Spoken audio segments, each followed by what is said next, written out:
Club is celebrating its 10th anniversary. So, on behalf of the Performing Arts Club, I would like to invite you all to this special event.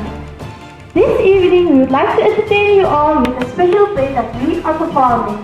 It is called King of the Dark Chambers by Rabindra Nath Tagore in 1910. This play is an allegory of a man's spiritual adventure. It is about a king who is ugly and wishes to marry a beautiful maiden. But the king's mother worries of her son's ugliness and orders that the king shall only meet the queen in the dark chamber. But eventually, the queen comes to know of her ugly husband and then runs back to her father's place living behind the king. Then, 7 kings turn up on her with the divine support of God Saka. The queen becomes frightened and then moves back to her husband and the king solves the problem. In the end, she offers forgiveness from him. This play shows a symbolic and profound meaning about God. Many characters express different concepts about God. Some doubt about the existence of God and some say that a fake person was impersonating as God. The dispute between kings to capture God's kingdom and his queen shows the greedy and egoistic nature of human beings. Even the queen herself has no clear concept of who the real king is, but she experienced his presence by listening to his voice and his music.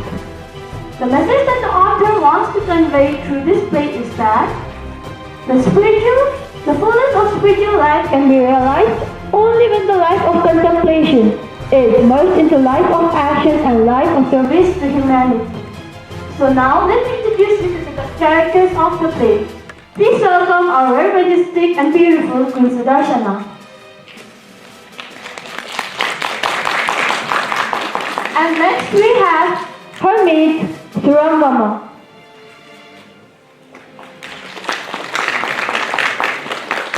Then we have Rohini, who is also the queen's friend. Let me introduce you to the 3 foreigners who are Bhavadatta, Janardhan and Kandalia.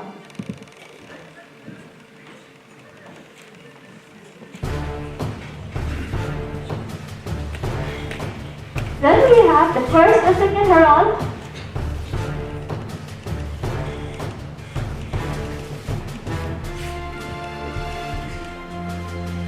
After that, let's welcome Virupaksha and Vishu, who are the citizens of the country.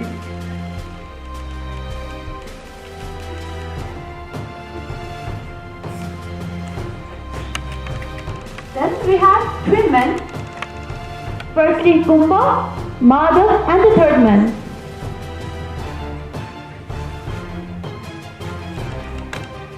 Our 3 handsome princes who are Prince Avanti, Prince Kaushala and Prince Kanchi.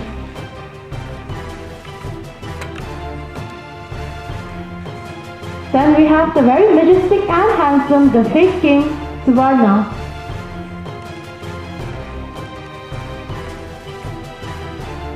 Next, we have the messenger. And finally, old but young at heart, we have our very dear grandfather.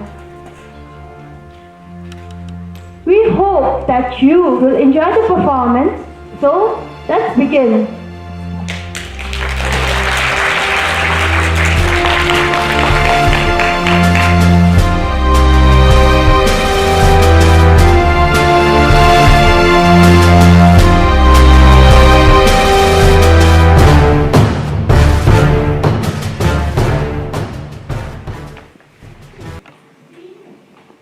Scene 1. A street, a few wayfarers, and a city guard.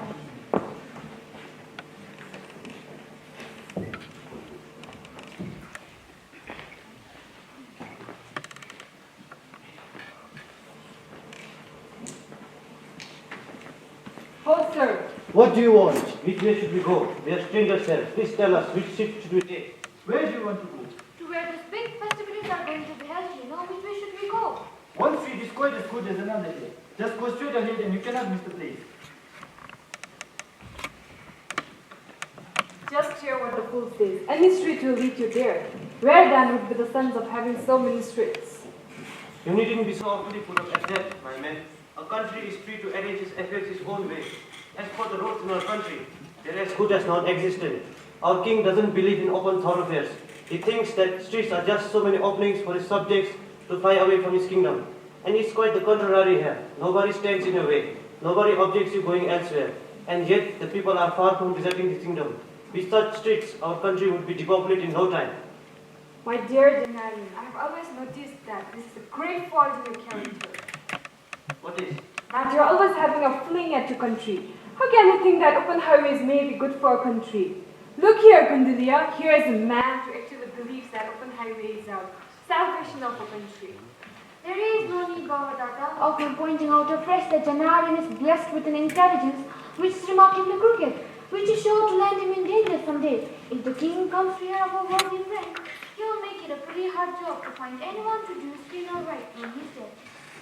One can't help feeling that life becomes a burden in this country. One misses the joys of privacy in the streets.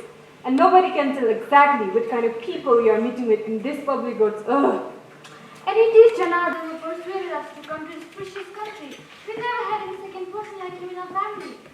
And yet, though Janardhan comes from the very same soil, he thinks it is wise to declare that public roads are best for our country.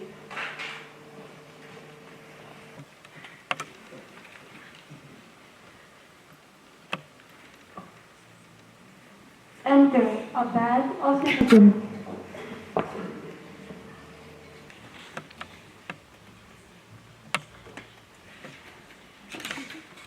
After all, one can only wish that the king had allowed himself to be seen at least this one day.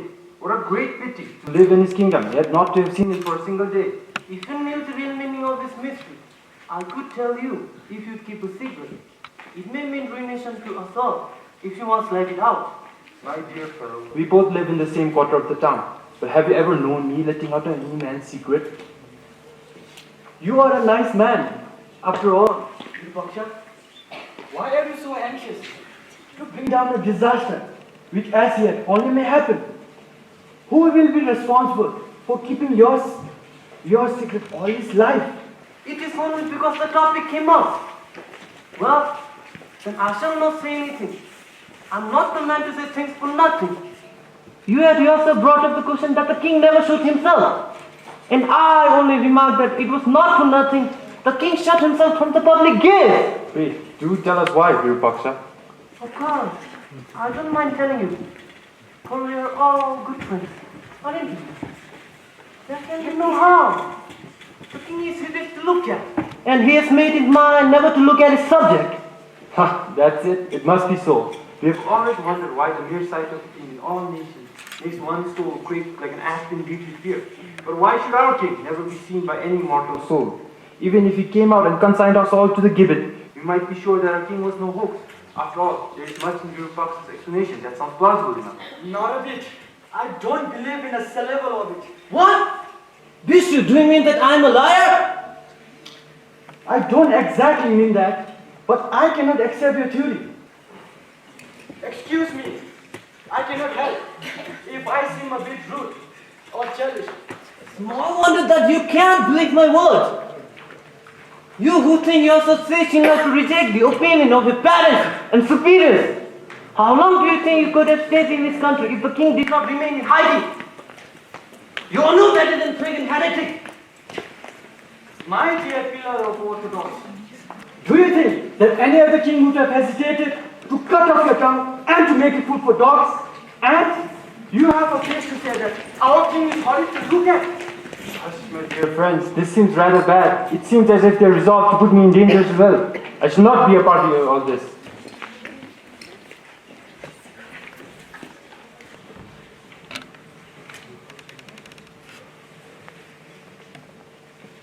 Enter a number of men dragging in grandfather in boisterous exuberance.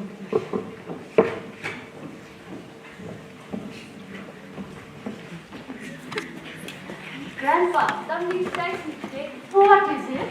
This year, every country has sent its people to our festivals. Everyone asks us, everything is nice and beautiful, but where is your king? And we do not know what to answer. There's this one big gap which cannot help but make itself felt to the people of our country. Gap? Why? The whole country is filled and packed with the king, and you call him a gap? He's made all of us a crowned king. But really, I cannot stand the absurd things people say about our king simply because he's not seen in public. Just fancy. Anyone rebelling me can be punished, while nobody can touch the mouth of any rascal who chooses to slander the king. But the slander cannot touch the king. Yes, grandmother. Look here. This man is going about telling everybody that our king doesn't come out because he's ugly. But why should that make you angry, Vishu? His king must be ugly. Otherwise, how else would he possess such features in his figure? He fancies himself after the image of himself that he sees in the mirror. Grandfather, I shall mention no names, but nobody will think of this because who give me the news. But who could be of higher authority than yourself? But I can give you proof. The impudence of this fellow knows no bounds, not content with spreading a ghastly rumor with an unbest face, but chooses to measure his life with insolence! Why not make him measure his length as a crowd? Why so much heat, my friends? Go along, Virupaksh. You'll have plenty of people ready to believe you. May you be happy in their company.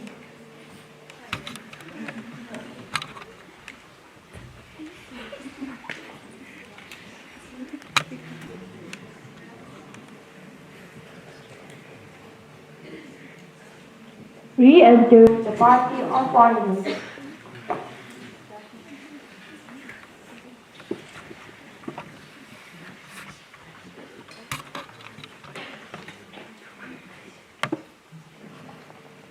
It strikes me, Kundalia, that these people haven't got a king at all.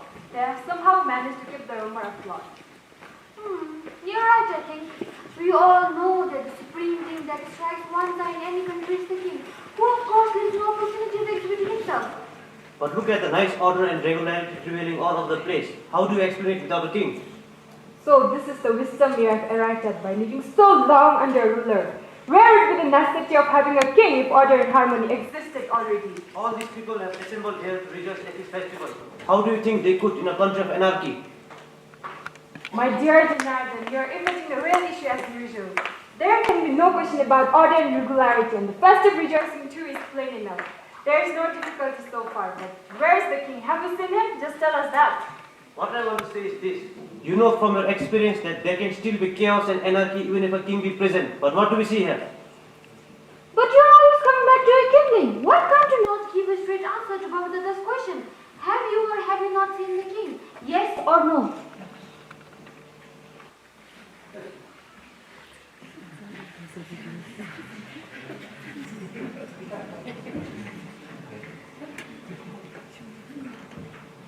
Enter heralds and advance guard of the king.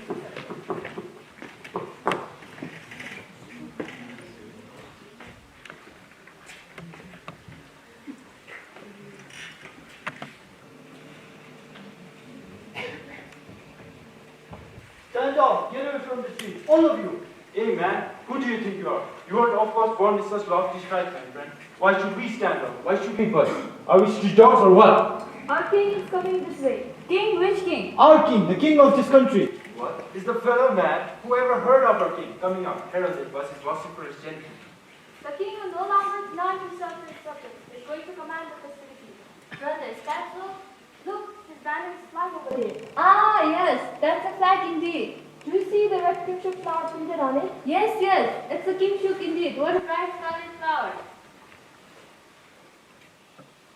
Well, do you believe us now? I never said I did it. Did I say a word? This fellow Kumba started all of us.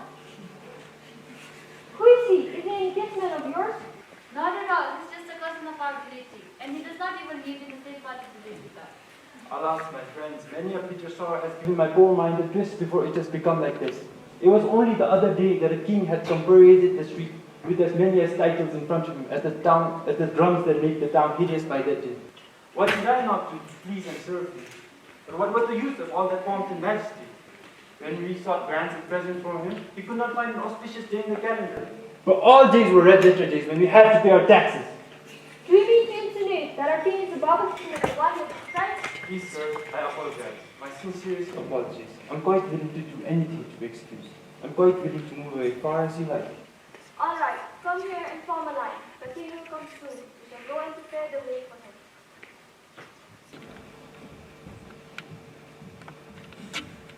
My dear Kumba, your tongue will be your death. Grandmother, it isn't my tongue, it is fate. When the bogus king appeared, I never said a word. But that did not prevent me from striking at my own feet with all the self-confidence of innocence. And now, when perhaps the real king has come, I simply must blurt out treason. It is my fate, dear friend. My faith is to go on obeying the king. It does not matter whether he is a pretender or a real one. What do you know of the king that we should judge them? I go on obeying and acknowledging. If it's a real king, well and good. If not, what harm is there? Lo, there comes the king. What a figure, what a face. Whoever saw such beauty? Lily white, creamy soft. What now, Kumba? What do you think now? He looks alright, yes. He may be the real king for all I know. Enter the king.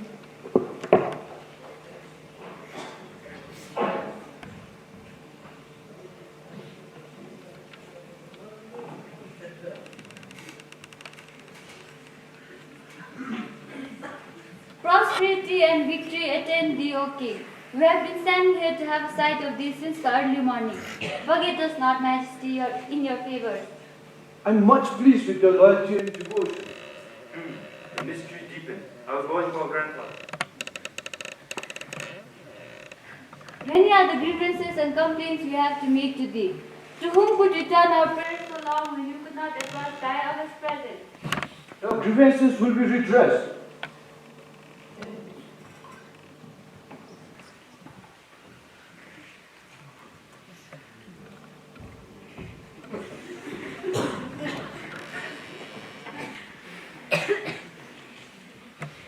Enter Kumba with grandfather. I tell you, he's just passed by here. Is this an infallible test of kingship?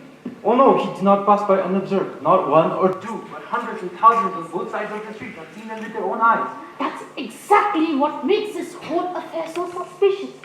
When has our king come out to dazzle the eyes of the people? But he may have chosen to do so on this very important occasion. You cannot really tell. I wish I could only describe him. So soft, so delicate, and exquisite like a waxen doll. As I looked upon him, I yearned to protect him from the sun, to shelter him with my whole body. I don't know what to say. My king, a waxen doll, and you to protect him. But seriously, Grandpa, he is a superb god, a miracle of beauty. I could find no other in this vast assembly of figures that can match his peerless loveliness.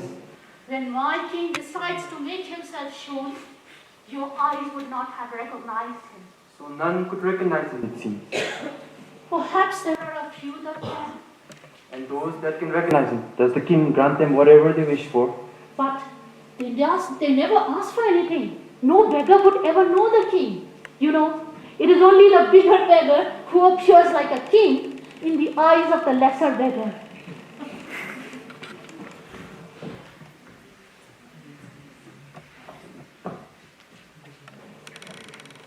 Scene 2. A dark chamber with Sudarshana, her maid of honor, Surangama.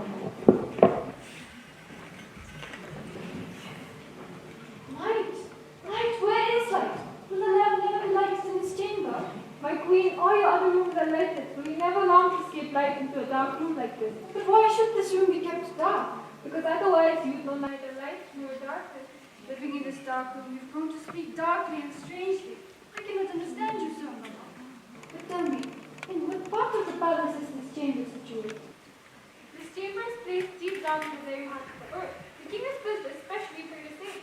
Why did he have made this especially for me? You can meet other people in the lighted rooms, but only in this dark room could you meet your lord. No, I cannot live without light. Sir Mama, if you bring a light into this room, I shall give you this necklace of mine. It was not in my power, my queen. How can you bring light to a place which you would have always kept dark? Strange devotion. But tell me, Sir Mama, I implore you, what is the king like to look at? I've not seen him yet for a single day. He comes to me in darkness and leaves me in this dark room again. I could not say what he looks like. No, he's not what men call handsome. Not handsome. No, he's not handsome. It is because he's not so beautiful that he's so wonderful, so superb, so miraculous. I do not quite understand you, Sir Mama.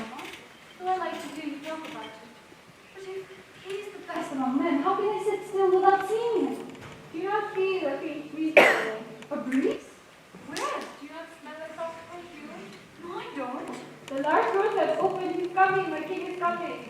How can you perceive when he comes? I could not say. I see the imperious footsteps in my heart. Being his servant in this dark chamber, I've developed the sense. I can now know and feel without seeing. Would that I had the sense too, so a moment would have it, my this sense shall awaken in you one day. How is it so easy to you, who are a servant, and so difficult to me, the queen? It is because it was your servant that was difficult to follow.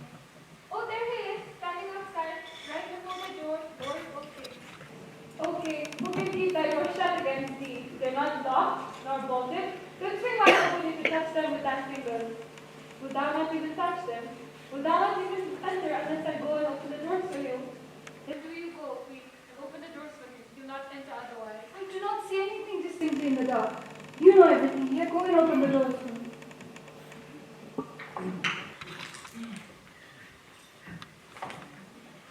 Why do you not allow me to see you in the light? So, you want to see me in the midst of 1,000 things in broad daylight. Why should I not be the only thing you can see in this darkness? But I must see you. I'm longing to have a sight of you. You will not be able to bear the sight of me. It will only give you pain, darkness, and overpowering. Why do you say I shall be unable to bear your sight? Even in this dark, I can feel you. How lovely and wonderful you are. Why should I be afraid of you in the light? But tell me, can you see me in the dark? Yes, I can. What do you see? I see that the darkness of the infinite heavens whirls into light, and being by the power of my love, has drawn the light of a myriad stars into itself, and incarnated itself in the form of flesh and blood. Am I so beautiful, so wonderful? When I hear you speak so, my heart swells with gladness and pride. But how can I believe the wonderful things you tell me? I cannot find them in myself. Your own mirror will not reflect them. It lessens you, limits you, makes you look small and insignificant. But could you see yourself mirrored in my own mind? How grand would you appear? In my own heart, you are no longer the daily individual you should think you are. You are really my second son. Oh, would you show me for an instant how to see with your eyes? But this darkness, which is to be real and strong as death, is there simply nothing to me. I want to find you and see you, where I can see trees and animals, birds and stones and the earth. Very well. You can try to find me, but none will point me out to you. You will have to recognize me, if you can, yourself.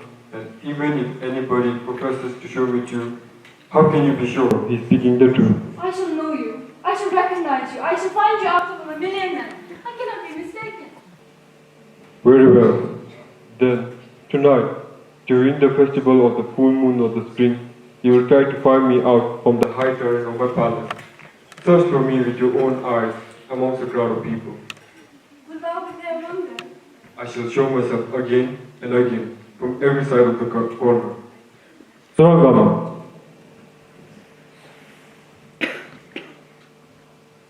What is thy pleasure, Lord? Tonight is the full moon festival of the spring. What have I to do tonight? Today is the festive day, not a day of work. The pleasure gardens are in their full bloom. You will join in my festivities there. I shall do as thou darest, Lord. The queen wants to see me tonight with her own eyes. And where will the queen see you? Where the music will play the sweetest, where the air will be heavy with the dust of flowers, there in pleasure gloom of silver light and mellow gloom. What can be seen in the hide and seek of light and darkness? The queen is curious to search me out. Curiosity will have to come back baffled and in tears.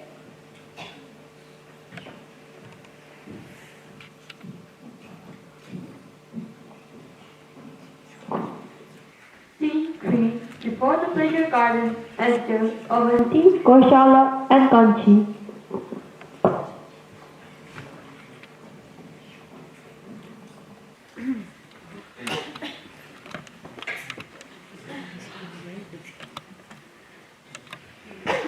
Will the king of this place not receive us? What manner of governing our country is this? The king is having a festival in forest where the Germanies and meanest people can easily access. We ought to have had a separate place set apart and ready for reception. If he hasn't prepared such a place yet, then we shall compel him to prepare such a place for us. All this makes one naturally suspect that these people are guarding the king at all. It seems as if this unfounded rumor has led us astray. It may be so with regard to the king, but the queen Sudarshana of this place isn't at all an unfounded rumor.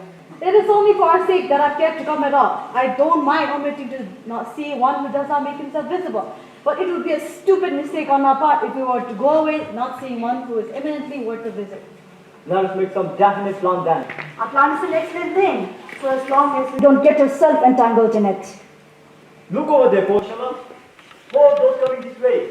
Somebody's not masquerading as a king. Enters guard on foot.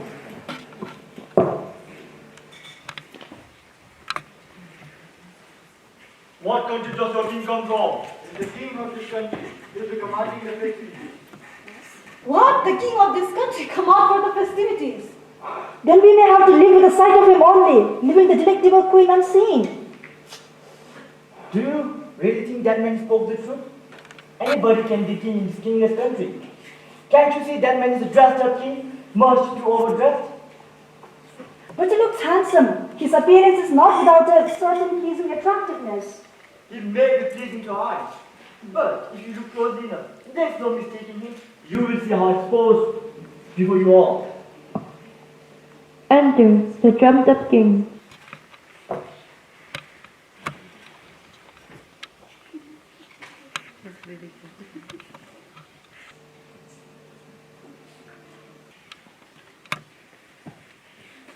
Welcome, Prince, to my kingdom. I trust the reception has been properly looked after by my officials. Oh yes, nothing was lacking in reception.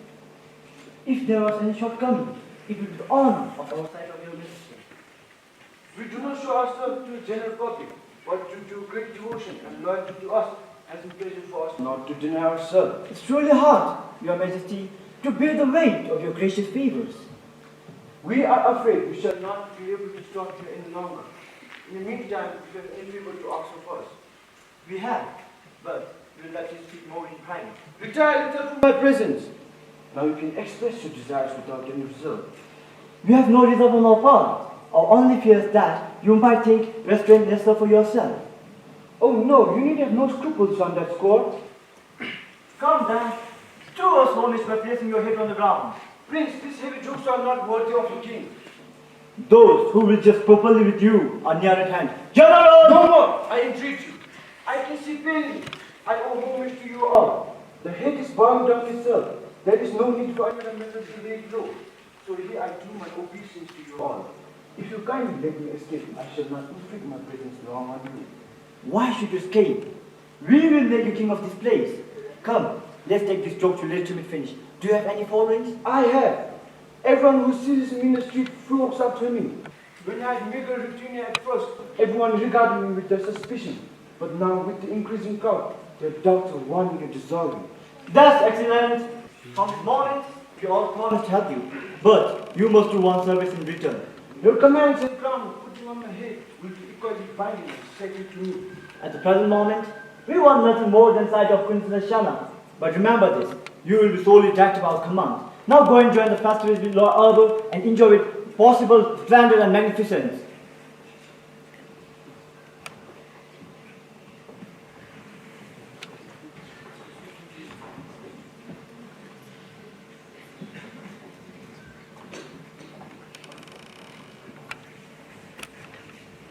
Enter grandfather and a band of people.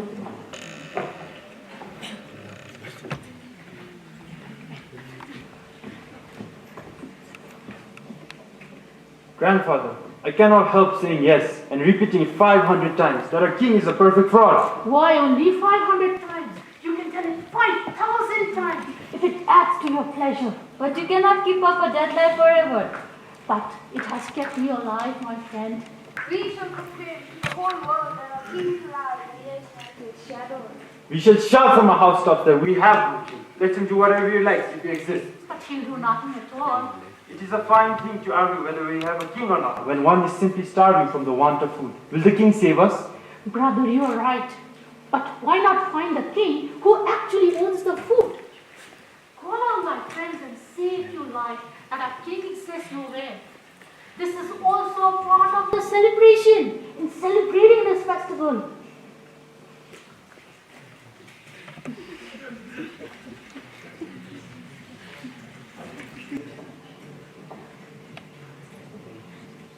Scene 4. The Reign of of the royal palace, Sudarshana and her friend Rohini. You may make mistakes, Rohini, but I cannot be mistaken. Am I not the queen? That, of course, must be my king. He who has conferred such high honor upon you cannot belong to himself. His very form makes me restless like a caged bird. Did you try not to certain who he is? Yes, I did. Everyone I asked said that he was the king. What country is he the king of? Our country, king of this land. Are you sure you're speaking of him, who has a sunshade made of flowers held over his head? The same tree was flat like a piece of flowers in the house. I recognize him. What? It was you who had to go. We are able to make mistakes, my queen, and we are afraid to thank you in case they are wrong. Then do one thing. Please talk to him, escape and take them to him. And what am I to say if you ask to thank them? You do not have to say anything. You will know. My heart is all over and restless tonight. I've never felt like this before. I've not done well. I've not done well. Rohini, I feel ashamed to ask you what happened. Still, let me hear all. When he gave the king those flowers, he did not seem to understand anything. You don't think so? He did not understand.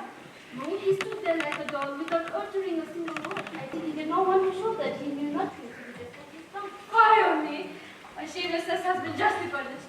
Why did you not bring back my flowers? How could I? The king of Kanchi, a very clever man, he was sitting by him, took in everything at a glance. He just smiled a bit and said, Emperor, the Queen Sudarshana sends your majesty her greetings with these blossoms, the blossoms that belong to the god of love, the friend of spring. And the king seemed to awake with a sigh and said, this is the crown of all my regal glory tonight. And I was coming back, all out of spontaneous, when the king of Kanchi took out his necklace of jewels from the king's person and said, friend, the king's garden gives itself up to you, in return for the happy fortune you have brought. What? Can't you to make the king understand all this? Who is me? Tonight's festival has opened wide for me doors of ignominy and shame. What else could I expect? Leave me alone, Rohini. I want solitude for life. Oh, how the wish comes back to me again and again to ask that garland of Rohini. What would she think? Rohini! What is your wish? What reward do you deserve for your services today? Nothing from you, queen, but I have a reward from the king, as it should be. That is not free gift, but an extortion of reward. I do not like to see you put on what was given in so indifferent a manner. Take it off. Go now.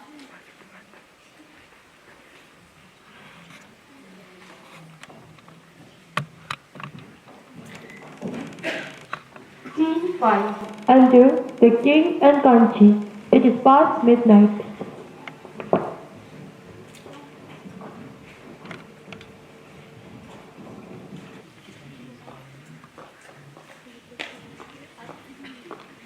You must do exactly as I have told you. There shall be no mistake of any kind. There shall be no mistake. Queen Sudarshana's mansion are? Yes, sire. I have seen the place well. Look, what you have to do is set fire to the garden. Then, we will take advantage of bustle and confusion to achieve our objective straight away. I shall remember. Look here, Sir Pretender. I cannot help thinking that needless fear is troubling us. There is no real king in this country. My sole aim is to rid this country of the anarchy. Here a common man cannot live without a king, whether a fraud one or a real one. Anarchy is always a source of danger. Pious benefit of people. Your wonderful self-sacrifice should be example to all of us. I am also thinking about doing this extraordinary service to my people.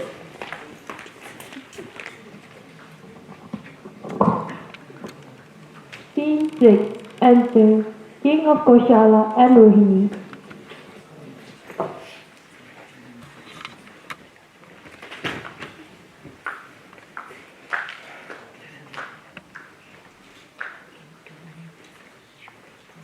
Rohini! Do you know where your king and Kanchi have gone? They were somewhere in the garden, but I could not tell you where. I cannot understand their intentions. I've not done well to put my trust in Kanchi. What is this dark affairs going on amongst this king? Something dreadful is going to happen very soon. Shall I too be drawn into this affair?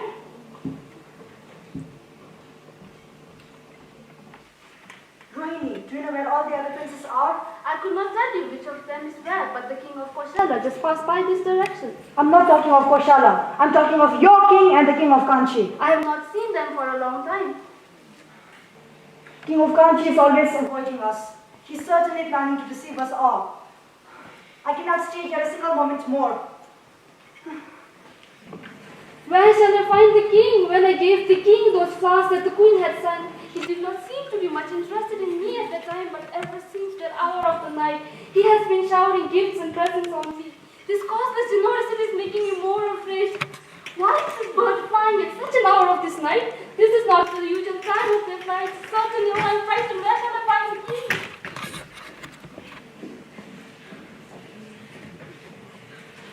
Scene 7. At the door of the Queen's palace.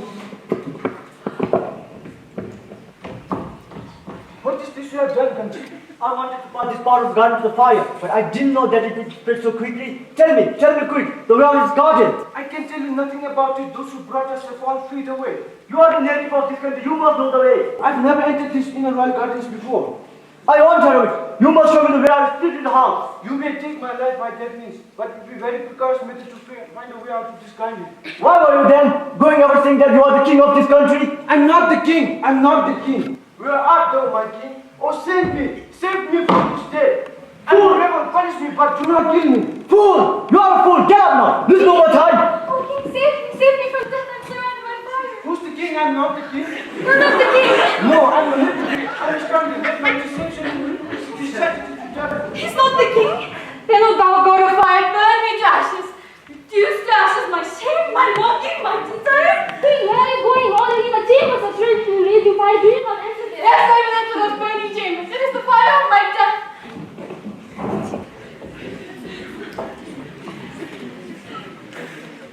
Scene 8. The dark room. The king and Sudarshana.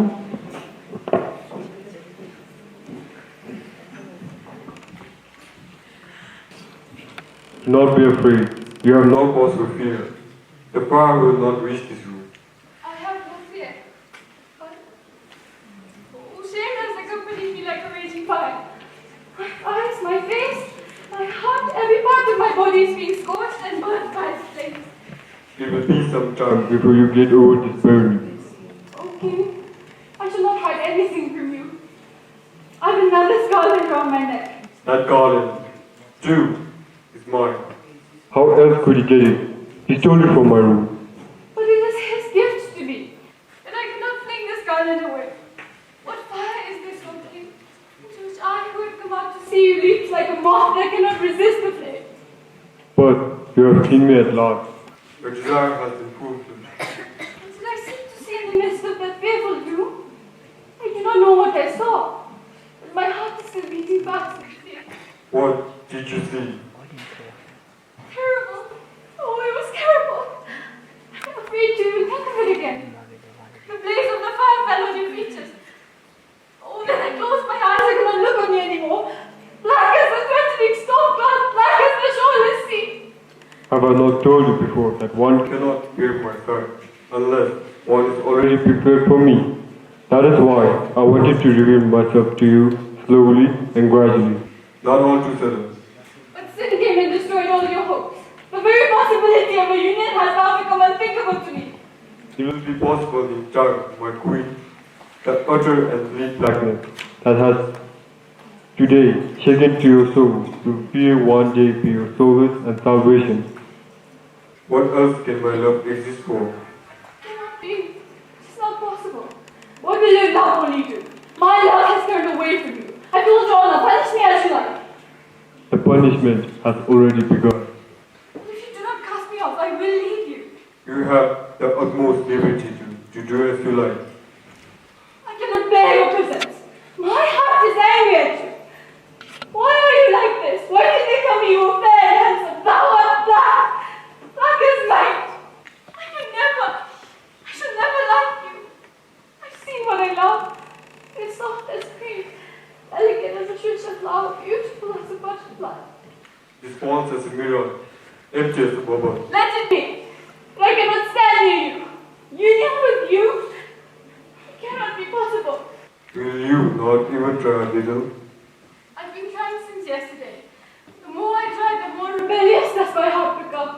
Well then, you can go as far from me as you like. Why do you not hold me back? Hold me by my hand saying you shall not go.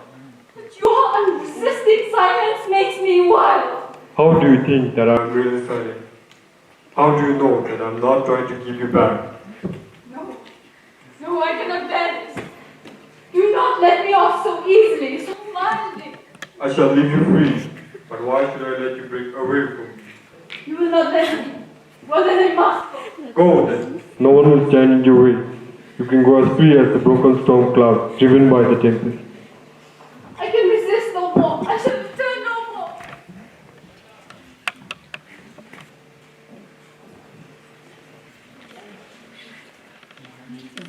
Enter Surangama. King? Oh, King. He's gone away. Gone away? Well, then he's got to be off for good. I've come back, but he could not wait an instant for me. Very well, then. I am now perfectly free. Surangama, did he ask you to give me back? No, he said nothing. Why should he say anything? Why should he care for me? But tell me, has he punished the prisoners with death? Death? My king never punishes with death. What has he done to them then? He has set them to liberty. Ganji has accepted defeat and gone back to his kingdom. What relief, my queen. I have a prayer to make to you. What do you want of me? I too shall go with you. Consider what you're saying. You're wanting to leave your master. I shall never be far away from him. When you're going out and guarded, he'll be with you close by your side. You're talking nonsense, my child. What gives you courage enough to come and wish with me? Courage will come itself. The strength will come too. I must go with you.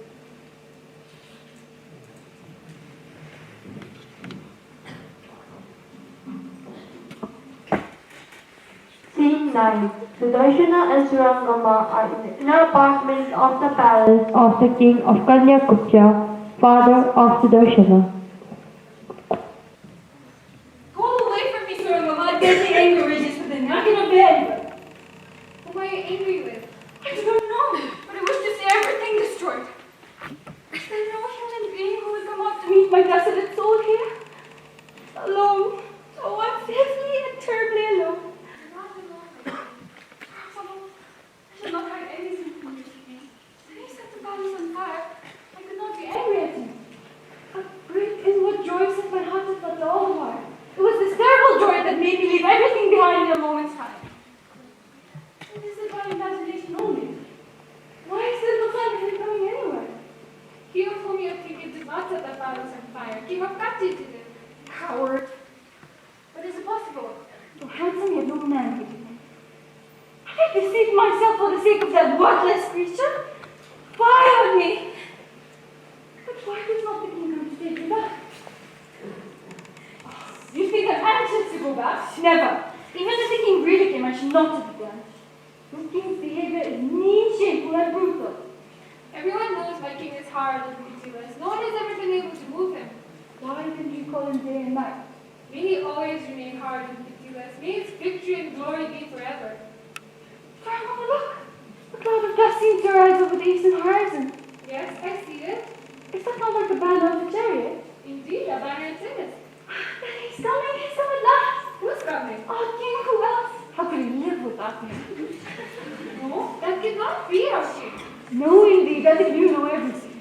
I knew from the beginning that he'd come, that he'd have to rush after me. Just go out, Surangama, and let me know everything. But shall I go if the king asks me to return with him? No, I will not go. Never. It is not the king, my queen. Not the king? I'm quite sure. Our king never raises so much dust when he comes. No one shall know if he comes at all. Then he is? The same. He's coming with Kanchi. Do you know his name? His name is Sirvana. It is he then. My hero is coming now to release me. Did you know Sirvana? When I was in my father's home, the gambling den. No. I won't hear anything of him from you. He is my only hero. My only salvation. Just see a nice man your king is. He did not even care to rescue me even from this degradation.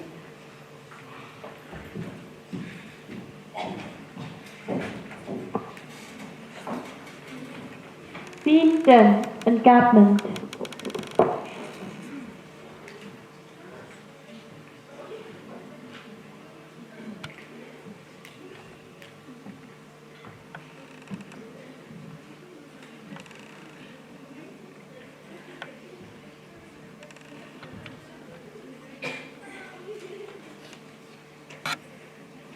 Still looking that. Exactly not visit us as guests. We are really back to our kingdoms. But we are waiting here to rescue Queen Sudarshana from and slavery and degradation she condemned here. Your Highness, you remember that the princess is in her father's house. A daughter may stay at father's place as long as she remains unmarried. But her connections with her father's family remain intact still. If your king chooses not to give up her daughter in peaceful terms, then our court of righteousness will oblige me to employ force. Take this as my last word. Your Highness, don't forget that our king too is bound by the same code. It is ideal to expect that he will deliver up his daughter by merely hearing your threats. Tell your king that I have come prepared for such an answer.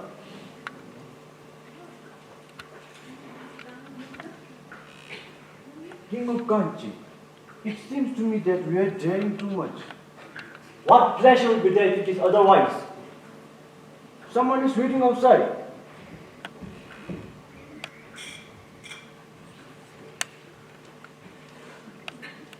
A soldier has brought news that King of Kosala, Avanti and Kalinga are coming this way with their arms. Just what I was afraid of. Now, the news of Queen Sudarshana is spread abroad. Now, we are going to be in a general scramble, and it is sure to end in smoke. It is useless now, Your Highness. I am perfectly certain that it is our Emperor himself who has spread the report everywhere. Why? What good will it bring to him? The greedy wants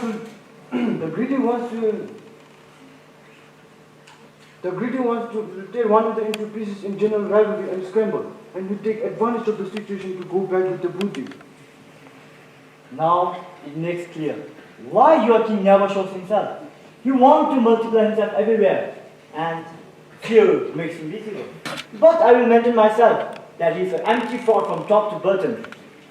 But Your Highness, will you have the kindness to let me off? I cannot let you go. I have some use of you in this affair. Please don't drag me into your plans. Look here, king of hypocrites, advantage of utilizing men like you. I don't have to use marks, nor illusion.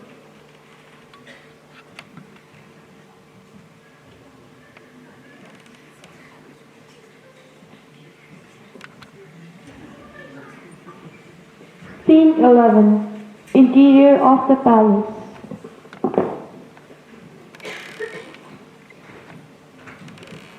Is the fight still going on? As fiercely as ever.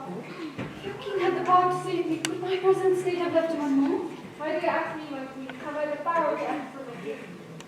Oh, king, my king, if you had come and helped my father, your fame would have been none the less. Are you quite sure, Sir Mama, that he has not come? I know nothing for certain. But since I came here, I felt suddenly many a time as if someone were playing on a villa below my window. There's nothing impossible in the idea that someone indulges his taste in music there. It may be so. Why did you come away with me from that room? Because I knew he would follow us and take us back. But no, he will not come. He has left us for good.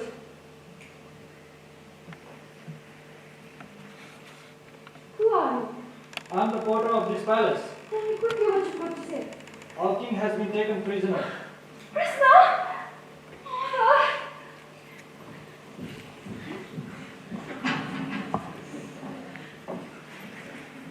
Scene 12. King of Kanchi and Suvarna.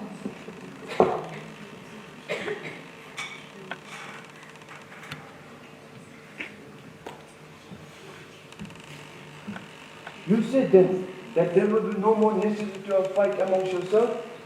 You need not be afraid. I've met the all princes every day. He whom the queen chooses as her husband shall have her, and others will have to abandon further struggle. But you must have been done with me now, Your Highness, so I beg to be let off. You will have to sit there as umbrella holder.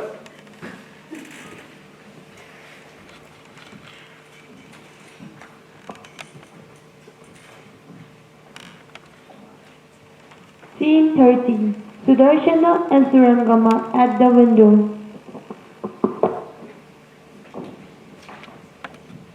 Must I go to the assembly of princes? Is there no other way of saving father's life? The king of Kanji has said so.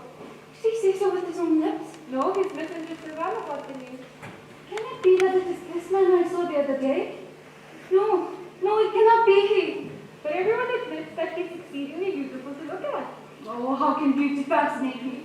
What shall I do to purge my eyes of their pollution? You have to watch it in the bottomless darkness.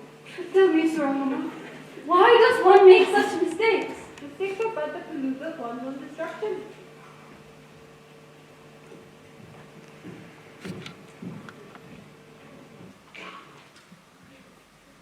Scene 14. The gathering of the princess.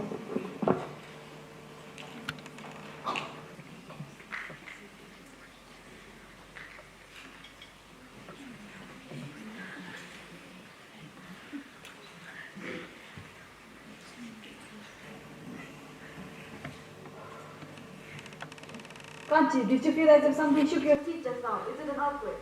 Not quite. I don't know. Or perhaps some other prince is coming with his army. There's nothing against your theory, except that we should have first heard the news from a messenger or a herald in that case. I cannot regard this as a very auspicious omen. Everything looks inauspicious in the eye of fear. Isn't that music somewhere outside? Yes, it is music, sure enough. Then at last, coincidence is nearing. Suvarna, you must not hide or cover me behind thy veil. Mine, umbrella in your hand is shaking. Who are you? The king has come. The king? Which king? My king. Your king? Who is he? You all know whom I mean. He has come. He has summoned you all to come to him. Summoned us? Indeed. In what terms he has summoned us? You can take his call in any way you like. He has made all sorts of preparations to meet your various tastes. But who are you? I'm one of his generals. All right. We shall go there to observe proprieties and amenities, but have to wait till this little function is over. When my king makes a call, he does not play. I shall obey his call. I'm going at once. Kanchi, I cannot agree with you either in this proposal to stay here till this function gets over. I'm also going. All right. I'm also going, but not to bring him my homie, but to fight him in the battleground. You will be my king in the field of battle. Look here, my friends. Perhaps we're all flying before an imagined terror. I think the king of Kanchi will have the best of it. It is better to join the king of Kanchi. He cannot be without a definite time and purpose when he is doing and daring so much.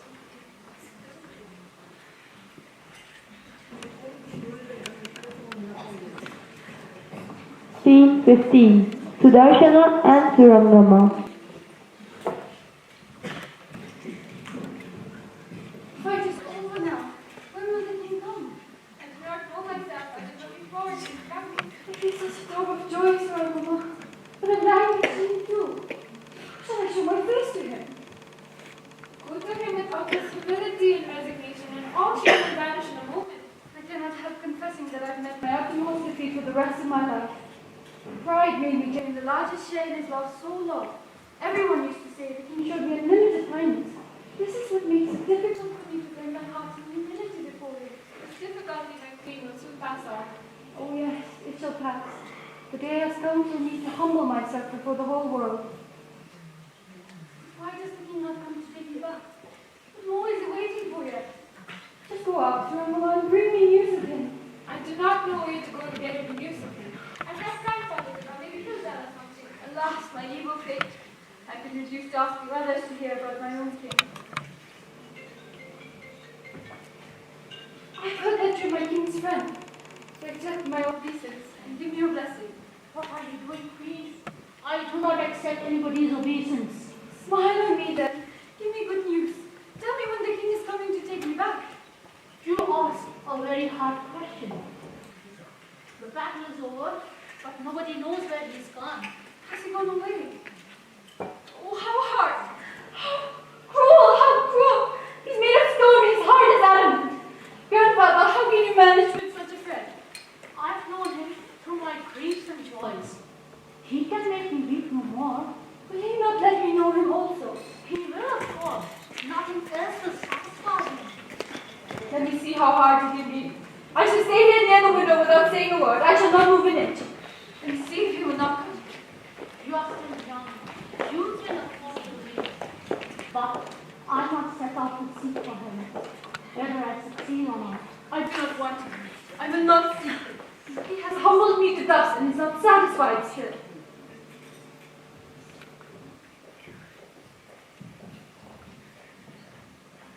Scene 16. The street, grandfather and Kanchi.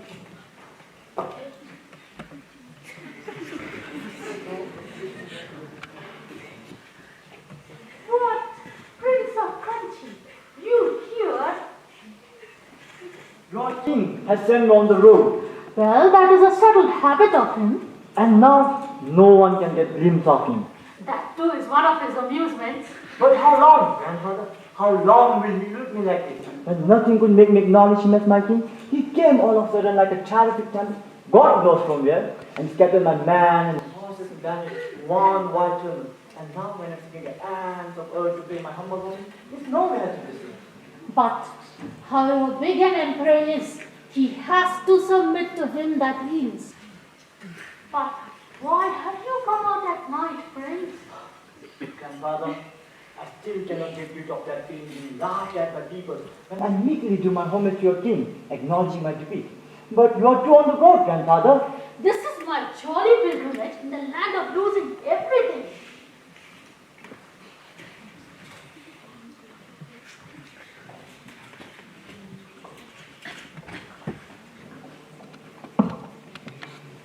Scene 17. A road, Sudarshana and Surangama. What relief, Surangama. Freedom! It is my defeat that has brought me freedom. It was I who had to go to him. But would you believe it? It seemed to hear the soft strains of the vina floating through all that wild din and tumult. He plays so soft and tender tunes. He who is so terrible and cruel. Who's Surangama? I hear the vina. Or was that but a dream of mine? Just to hear the same kind of music that I'm always by your side. It is that call of love that I knew one day would break all barriers of love. That is why I've been listening with an eager ear. He did at last send me on the open road. I could not withstand his will. When I meet him, the first words I shall tell him will be, I come on my own will. I've not awaited your coming. I shall at least have this pride in me when I meet him. This pride will not last long. He came before you did. Who else would send you on the road? Perhaps he did. Who is that there? Yes, I see it. It's the King of Kanchi. King of Kanchi. Don't be afraid, my queen. Afraid? Why should I be afraid? The days of fears are gone forever for me. Oh, Queen Mother, you two are on the road. I'm a traveler of same class as yourself. Have no fear of me, Queen. It is well, King of Kanchi, that we should be walking together side by side. This is but right. I came on your way when I first left my home, and now I meet you again, on my way back. Who could have imagined that this meeting of ours would all go so well? Queen Mother, this is not the meat that you should walk on this road. Will you permit me to get a chariot for you? Oh, do not say so. I shall be deceiving myself if I were now to go in a chariot. Look, Queen, there in the eastern horizon comes dawn. We have not long to walk. I see the spire to the gold journey to the King's palace. My child, it is dawn at last. Those benedictions have given me Godspeed. And here I am at last. But do you realize how ill-mannered our king is? He sent no chariots, no musical band, nothing splendid or grand. Nothing grand, did you say? Look at the sky. It is rosy and crimson from end to end. The air is full of welcome of the scent of flowers. But your enemies will laugh at you now. How would you bear their derision? Let their laughter and derision be immortal. Let them throw dust at me. This dust will be the powder with which I shall deck myself before meeting my Lord. After this, we shall say no more. We shall all go to the Lord, clad in the common grey of dust. And we shall find him too, covered with dust all over. For do you think he can escape their hands? Even he cannot escape from the dust and soiled hands.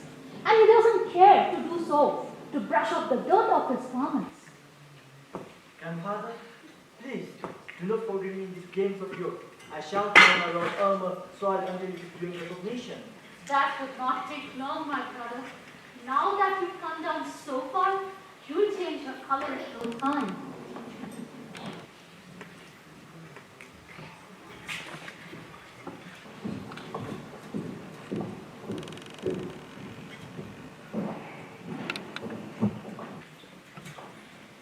18. The Dark Chamber.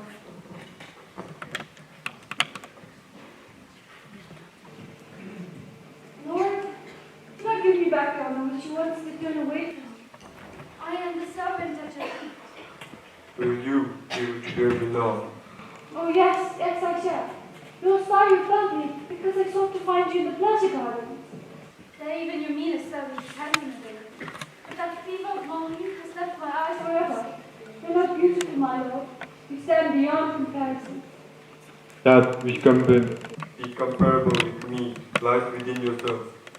If this be so, then that too is beyond comparison. Your love lies in me. You're mirrored in that love. Your face is reflected in me. Nothing of this mine. It's all yours, O Lord. I opened the doors of this dark room today. The game is finished here. Come with me now. Come outside, into the light. Before I go, let me bow at the feet of my Lord of darkness.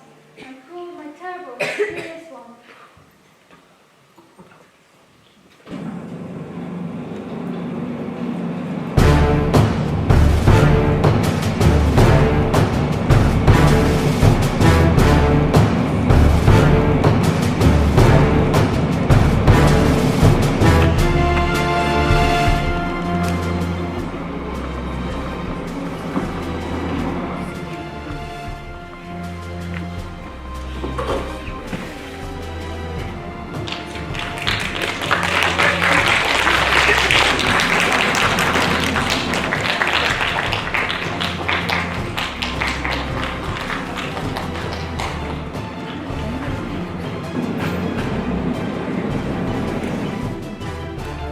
Good evening, everyone.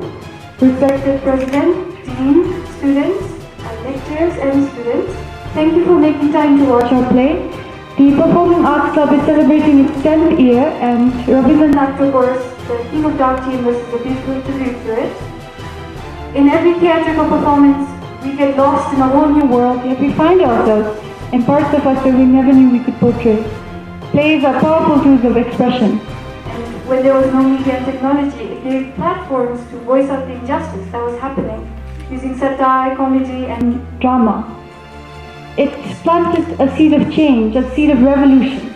Therefore, we are grateful to the administration for allowing us to perform and letting our love for drama live on. I would like to thank Rudra sir for recommending Tagore's play.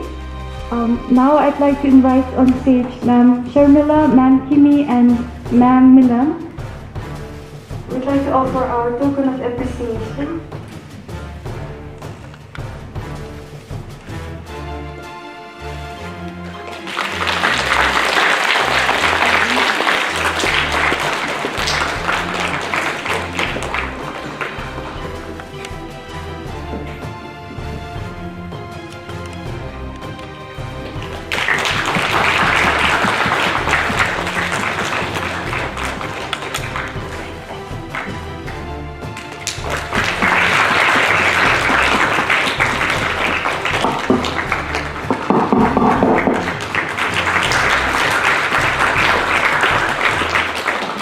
Thank you, ma'am, for guiding our practice and our props team. Let us also welcome on stage our team of makeup artists and the props team. Pimodeshan downstairs, Principal Children, Sri Sophie Thomas, and Namgir Hardin.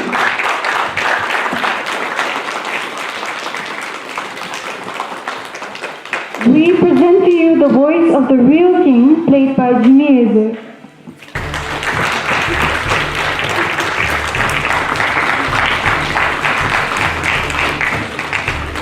We'd like to thank Thomas sir for managing our audiovisual system, and we're grateful to Vijay sir, Nitin sir, and the students of mass communication for covering our behind-the-scenes story. Tonight, we'd like to honor the rightful founder of Performing Arts Club, Dr. Swati Chakraborty.